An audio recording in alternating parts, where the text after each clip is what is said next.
2012 or so, 2011, 2012, somewhere there. I was giving a talk, actually at John MacArthur's church in Southern California. And there were a bunch of people that were really upset with me about it. And I had to deal with a lot of folks afterwards that actually had come from another church and were saying bad things about me. And I left to go to lunch with a neuroscientist from UCLA.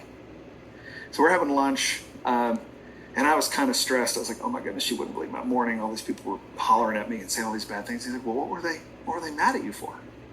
This, by the way, this is a professor at UCLA who's not a Christian. He's a neuroscientist, doesn't give a rip about Jesus or the Bible. We were there to talk about other things.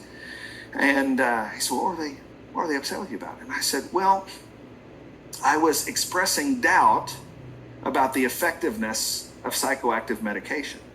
And this neuroscientist from UCLA looked at me and he goes, people were upset with you for expressing doubt about psychoactive medication?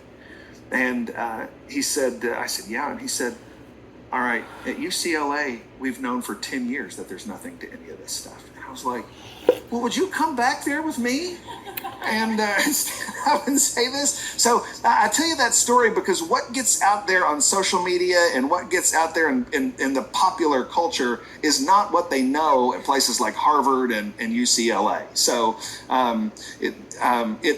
language like chemical imbalance works really well. That's why we're calling it pop psychology. It works really well out there in the world, but when you're like actually studying mechanisms of action and what we actually really don't know and what we really do know, it's more complicated than that. All right, so how do we discern the difference? I want to try to end this on a practical